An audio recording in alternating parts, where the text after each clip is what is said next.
Hello, I'm Malcolm Haslett. And I'm Janice Baker. GP doctors are almost everywhere. When do we really need them? And what's needed to know as we move into the cooler months? I don't know, Janice. Dear. We also have a great success story in art coming up next. On our time. That's it. Janice, I've been yodelling all week and I've lost my voice again. I've told you many times, just stop the yodelling. I've been climbing up to Mount Lofty and down again. Oh, I'm sure you have. Yodelling the whole way. No. Just, it will eventually go. Look, we have a doctor here. I know. We have help on the way. Dr. Kerry, Hello, welcome Kerry. to our time. Thank you for having me. Now, Dr. Kerry, everybody needs a GP at some time, don't they? That's true. Yeah. And are people concerned about going to a doctor? Are they afraid of bad news? I think sometimes people don't know what sort of a doctor they should go and see, depending on what might be wrong with them. Some people might present with symptoms that they've had for 6 or 7 months, and yeah, they have been concerned that it might be something suspicious or something sinister. So they're just hoping it'll go away? Yeah, hoping it might go away on its own, and sometimes thinking if they bury their head in the sand, then it might not be as bad as expected. No, that's a good treatment, really. Definitely not. Sand up your nose is a real problem after that. Now, hearing your accent, you're clearly not from here. No, I'm from Scotland. So can we just take you back to the beginning? Yes. Why did you have an interest in medicine? Why did you become a doctor? I decided when I was 11 that I wanted to be a surgeon. 11? Yeah, and I went to my parents and I said, this is what I'm going to do when I grow up. And they kind of had a sly snigger at me. I don't think they thought it was a well thought through plan. And the lead up to that, my granddad on my mum's side, he had pancreatic cancer. Right. Round about that time, and at one stage over the summer holidays, I remember he was very ill and he was bright yellow in colour, really, really unwell, very jaundiced. Yes. And he went to our local hospital in Glasgow and he had a huge operation called a Whipple's procedure. It's not a commonly done procedure, it's very invasive, removing lots of parts of the intestinal tract and doing a bypass operation. There's very high mortality from it. A lot of people will die before even leaving hospital. Oh, gosh. But Grandad survived and he came out of hospital. He wasn't jaundiced anymore. And I was absolutely fascinated by this. Yes. And he lived a reasonably good quality 4 or 5 months after that. And that was what prompted me on the path. How interesting. To study medicine. Wow. That's amazing. Yeah, it is amazing. So this is all in Scotland, obviously. This was in Glasgow. You did your university studies. Yeah. But that's really where modern medicine began, isn't it? Yes. In Scotland, when you think about it. A lot of modern medicine. Quite amazing. Yeah. But how do you keep up with medicine? Well, I've not followed a sort of standard path in terms of training. I've changed disciplines now 3 times. So when I graduated and did my intern equivalent years, I went into surgical training and did that for 7 years. So most people are on a training programme associated with a training college, which is a sort of peer accredited standards board. And you get education provided to you, you get access to know what education's available. Right. I changed paths when I had my family, and we'd at that stage decided we were wanting to move to Australia, and I decided I'd like to go into general practice. But when you immigrate somewhere, you may or may not know there's lots of hoops to jump through. So I spent a number of years in one of the hospitals here doing emergency medicine. Did they actually then see your qualifications that were suited here? You didn't have to do further qualifications to get to be where you needed to be? So I was able to come here and work in a hospital, and you're put under a specific visa that means you have to work in a supervised area. Yeah. So most people... Even though you had the qualifications? Yeah, absolutely, Yeah. absolutely. Okay. And so you've got to satisfy the Australian criteria so that you can achieve your Australian medical certificate. Okay. How long does that take? Normally just 12 months of supervised practice. Okay. Yeah. But do you like it here? You're glad you made the move? Yes, definitely. Is it the sunshine? Mainly the sunshine. The lifestyle's a bit slower pace. Yeah. It's always difficult living away from family. Yeah. But yeah, we don't regret moving here. And why Adelaide? Was it your choice or your husband's choice? Oh, combination. Really? Both of us. It's a nice place to bring up family. Absolutely. We Well, agree with you there. Did you visit No. before? You just came. Sent all our furniture, sold everything, house, cars, and packed our How stuff. did you know about Adelaide? Oh, well, we'd looked into moving to Australia. There's lots of slightly informative programmes on. Wanted Down Under's quite a funny one. It does features on different families trying to move to Australia. Right. And there was always a couple of episodes round about Adelaide. I just wondered whether you Googled it, because these days everyone suddenly is a doctor Googling, Yes. what's wrong with them? With my Googling, in terms of where we wanted to live, I had decided that the ideal place for us to live would be Elizabeth. That was what my Google search had come up with in terms of resources, community-based resources and proximity to the hospital that I was going to be working in. Sorry, but that's where my you go. story too. For Yeah. my family, my father was advised to come out and exactly the same thing. Well, the reason, the problem now these days is people perhaps not going to a doctor when they should because they're self-diagnosing. Is that really a problem, or is that helpful? It's very unhelpful for the most part. People will often delay coming, or people will come and they might open their consultation by telling you what's wrong with them. Yeah. Oh, okay. Or what somebody else who's also Googled or Yahoo'd or whatever sort of a search has determined they've got. Dr. Kerry, this is, no, I have to tell this story. I know what you're going to say. My husband was sick recently, and he was sick. He had a dreadful cold, flu, whatever. But Dr. Goodall, he had all, everything there, and it was the worst. He had everything the worst. It is. It's of always everything. doom and gloom. Gosh. Yeah. He's all right now, mind you. But he thought he came had, through. What did he think he had? No, he thought. He's actually diagnosed himself with acute bronchitis. But how cute was But it? how long's he had it for? 6 weeks. He could be. No. No. Unlikely. Okay. Bad Unlikely. cold. Unlikely. It might be helpful for him to see his GP, I Well, think. but depending on his age group and depending on how unwell he has been. It's men. I'll Yeah. tell him what you've said. Yeah. Yes. Well, speaking of that, so we actually had somebody, knowing that you were going to be on the program, ask a question, and we'd love you to do that on our Facebook site, because you can always leave us a little message. And the question is, Mrs. Knoll, her name is, and she's been suffering for a while with, I can't think of a rash she's got on her face. Shingles. Shingles, thank you so much. Oh, seniors moment.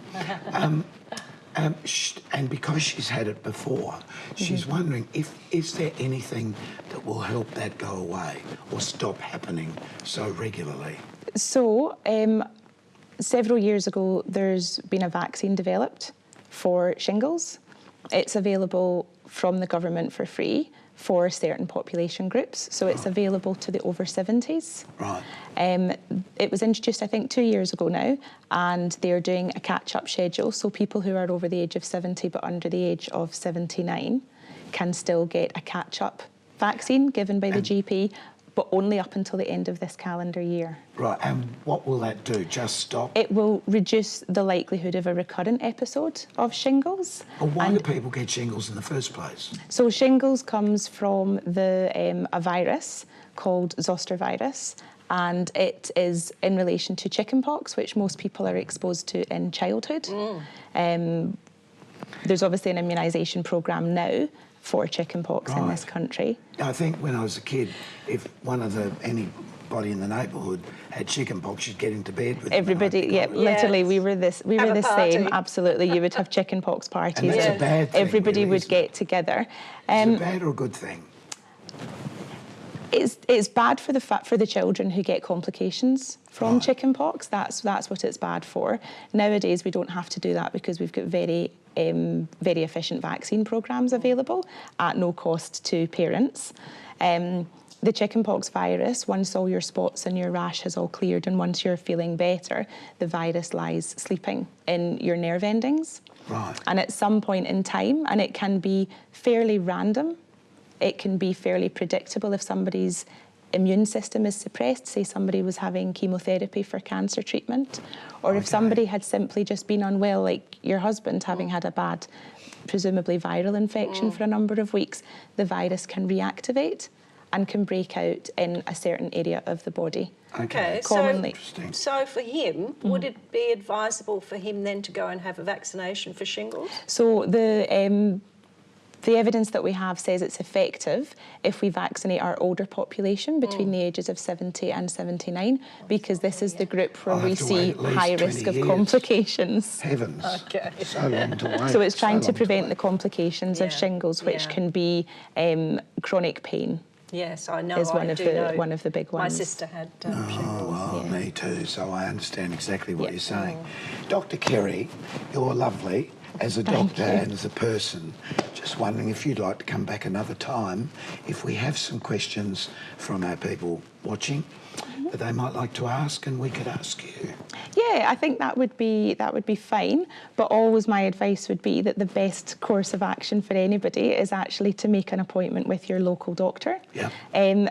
Doctors, despite what people might read in the press and hear about, your local GP is accessible. They might not have an appointment exactly when you want to see them, but having a relationship with a regular GP, or at least a regular GP clinic, is very, very advantageous for people. Yes. And a lot of recent studies have shown that it actually improves health outcomes for the longer term and reduces hospital admissions.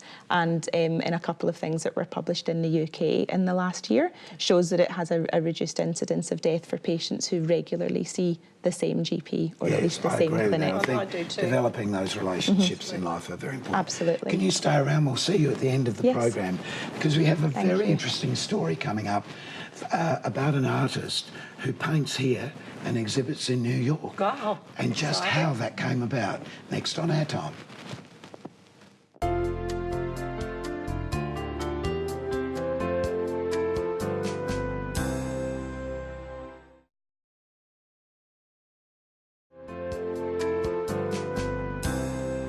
You're an artist, aren't you? You've done... Oh, in every sense of the word.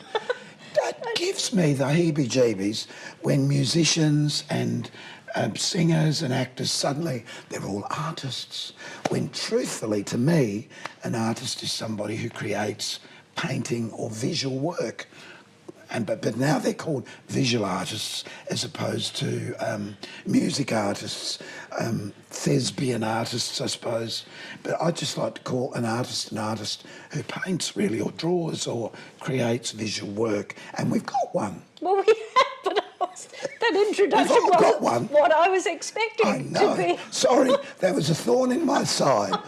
Please meet Benjamin L.M. Thanks. Welcome, Benjamin. Sorry after my rant. That's all right. I agree. Benjamin, I've just realised you look like an artist. Thanks. Have That's you the plan. tried to look like... Yes. Deliberate. Totally. You've actually got one of the most interesting stories I've heard from an artist's perspective. So, were you born here in Adelaide?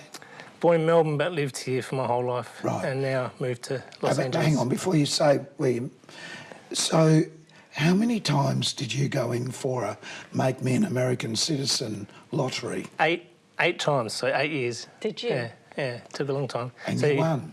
Yeah, I won finally. I stopped looking though. I gave up after 4, you know. Just explain what it is you won. The right to be a citizen after 5 years, but mainly to work and In live the there USA. permanently, yeah. I've never heard of this, to be honest with you. I actually didn't know that there was a lottery that you could win to get a card. I think that's extraordinary. Well, you worked with Anthony O'Donoghue years ago with me. Yes. And he did that, same thing, kept applying for it. Now he and his wife are in the States, living in LA. And that's where you're going. That's where I live. I already live there. Yeah, But you also live here. Yeah, my wife's here. My wife's I here. was just going to... Yeah. That makes Your it wife is awkward. here and you're there. Yeah. Hard for her. Yeah. hard Skype to- must be going... Yeah. No, but I was just saying, For sure. when you do have exhibitions, though, then your wife does go and comes, she's yeah. with you Yeah. then, and she can stay for a few months. Yeah, that's So- right. Yeah. On a The visit. lovely thing about you is you're exhibiting in New York. Yeah. Who would have thought? Yeah. Sorry, can it's I great. just go back a tad. Yeah. When did you start painting or drawing? How did Being it an start? artist. How did it start for you? Well, as a kid, copying Yeah. cartoons. Oh, you know. really? Yeah. Okay. And then sport took over, Yeah. and no one cared about cartoons, but they loved sports. So I thought that must be better, Yeah.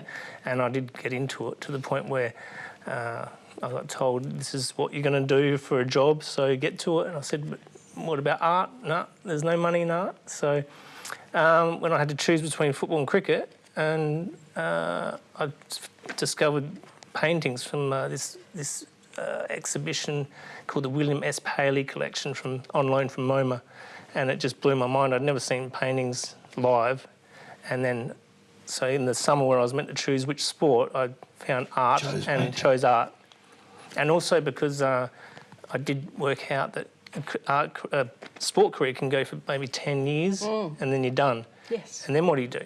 Whereas art can go forever. Very valid point, yes. Exactly. Well, we say to the people that want to be artists and are actors, singers and dancers, learn to be an actor because you can act until you drop. That's right. Sort of thing, but you can't The dance. dance. You Yeah. could sing. It's true. Mind you, I have interviewed women in their 90s who still did creatively dance. Yes. But it's creative at that point. So let's have a look at some of your work so we've got an understanding. Let's just, first of all, when you conceive of something like this, what was the inspiration for this? That one's called Actions Over Words. So we're basically trying to make them look like sculptures that slip out of 3D into 2D paint. Okay. They're zooming through quickly. Yeah. This one. That one's Bit of called an American-looking flag. Yeah, there. that one's called Live Peace with the Strength of War. So it's actually hard to be peaceful and loving and all the good stuff, Like you have to make a big effort, Oh, it's you, Janice. This is very interesting because Yeah. I've read the backstory. Just hold this one for a minute. Give him a chance to explain. Please explain. This one is called Let's Stress Out Constructively, then Joy is Free to Fly. So basically, you got to get on top of these human emotions, because it's just chaos going on, and too much destruction. So once it's constructive, then you can fly. Yeah, I like this piece. It's got a nice movement to it. Thanks. Wow. So the title of the show is Sun in the Night. So we're using a lot of black backgrounds. Almost an Aboriginal influence Yes, there. definitely.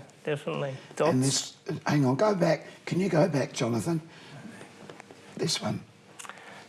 This one's called Light is There When You Fall. So these, the calmer ones, the bluey ones, are sort of to break it up. So the series has got a balance, Very Piscean in colour. And positive through the whole thing, like deliberately positive. This, with the peace symbol. Hang on. Go back, Jonathan. Yeah, this one is called We Can Handle Whatever Comes. So There's a lot going on in there. There is. it's good. So you've obviously had a thought process that has in your mind developed this visual. Is that how it works for you? Yep. Let's look at the last couple because they're posters for your exhibitions. Yeah. Sun in the night. And it's at the Agora Gallery. Agora Gallery in New York. Yep. That's on the 28th of March this year. And this one is in... This one's straight after at the big Art Expo in New York, also okay. represented by Agora Gallery. And Also that's a on, touch of New York there with Yes. the Statue of Liberty. Yeah. Yeah. Benjamin, it's really interesting when you have a concept and turning that concept from just an abstract thought onto the page or the canvas or whatever you're working with. What do you work with? What medium? To make the paintings, just lead pencil on paper for the drawing, and then acrylic on canvas with now a bit of oil stick for the outlines. Yeah. How long does it take you to do? 3 days. usually, a week max. Okay. Yeah, Well, you get through them yeah, pretty pretty quickly. quick. Yeah. When you look at paintings from the past, because funnily enough today I was watching one of those programs that traces the history back of a painting to find who did it. Yeah. And it's always more valuable now than it was when you did it. Yeah. Is that frustrating to an artist that you'll never see the worth of your work? No, not really, because you sell a fair few at once, you make a decent amount of dough, you know. So you're always going to win, because every time it's out there, then it sort of multiplies when it's out there, you know. So especially now in America, they've taken the art world off of Paris, so they rule the roost. So powerful collectors. That's why you wanted to get the citizenship. Yeah, because they are the powerhouse. And why do you think that is? Why do you think the Americans have a better appreciation of art, perhaps, than most Australians? they're very open-minded, you know, and they'll give anything a go. Like There's a lot more of them too. Yeah, there's a lot more, and the population helps, you know. I think Australia does well for how small it is. You know, it's just everything's multiplied, and I was saying before to Janice that the mindset of the Americans is positive and out there, you know. They love everything, you know. There's almost a market for everything, you know, and that's exciting for you to do whatever you want to do. Absolutely. So what do you want to do when you grow up? I'll never grow up if I'm by now, I suppose. What a good answer. I like that. No, just art is just getting better and better, and I love living in Los Angeles, you know, and I love, you know, Well, everything. you're sacrificing for your art then, aren't you? If your wife is here and you're there. But she'll be going. She'll be come going. in a year or so, Yeah. a couple of years tops. Yeah. You hope. Yeah, no, for sure. Yeah, You can do it. You definitely can do it. Paperwork's in. So that means we lose you as an artist, or you're going to keep anything here? Oh, well, the funny thing is, to actually work in the big galleries, usually Sydney, Melbourne, we've got a couple here in Adelaide, America or Europe has to give you the okay before Australia will look at you, you know. You sort of have to go in the back way. Gotta go back. Yeah. But see, talking of the artists who are actors, most actors have that same issue if they want to hit the big time. That's right. Can you stay with us for a tick? Yeah. We have to take a commercial break and we'll be back in just a moment.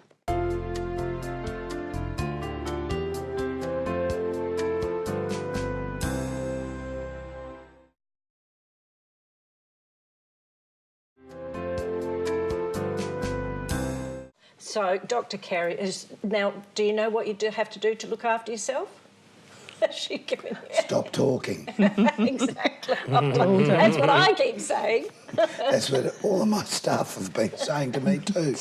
We're so pleased this has happened to you. Kerry, coming to Australia, we were just talking in the break, has it been difficult for you to get used to our accent because you don't have one? Yeah, quite difficult to get used to some people's accents, difficult to understand different slang terms that people use, and very difficult for me to be understood at certain times as well. Like, I've had to calm my accent right down. Is it trying to pick up an accent, or do you want to lose your accent? I don't think Scottish people generally don't tend to lose their accent. No, I've had patients who've been in their 70s and 80s who've migrated here, you know, over 50 or 60 years ago and still got their accent. If you've had an accent, or if you've had the way you speak up to about 11 will stay with you. But have you had issues with the American accent? No. Because you watch too many American movies. Yeah, I grew up with that stuff. I like it. And I think their accent works really well with music. You know, singing. Yeah. But they've had a few hassles with my. With you, I was going to say, things. it's probably the other way around. Yeah. But with your accent and your look, they must see, he's an artist. Yeah, just agree, you know. He's meant to be weird. No, I just rattle off, you know, slang that we say, thinking everyone knows this because they speak English, but they're so polite, they won't pick you up on it till later. Then they'll go, "What did you mean? What's a ripper?" You know. Well, speaking of a ripper, it's been a ripper time speaking with both of you, and I hope that we can have a contact in the future For sure. and know what's been happening with you too, Kerry, and with you. And remember, you can find us on Facebook. We're also on our You Say It All. because it's all there. Just read it, Janice. Yes, just read it. It's all there. It's all It there. is all there. And keep yourself nice till Please next time do. we see you. See you next I time. may or may not have a voice. Stop it.